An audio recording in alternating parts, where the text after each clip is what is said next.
What am I doing with 5 kilograms of rye bread? I'm turning it into Kvass, a traditional fermented drink that has been being made in Eastern Europe for over 1,000 years. I start by sourcing 10 loaves of rye bread. I'm using 5 dark rye and 5 pumpernickel rye to achieve a deep color and rich flavor, but any rye will do. I toast the bread for 30 minutes at 350 degrees until the bread is dry and dark, but not burnt.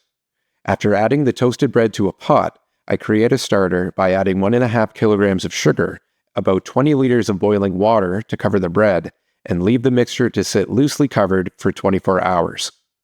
The yeast in the bread will begin eating the sugar, and the resulting CO2 will force the bread to the surface, smelling amazing the entire time.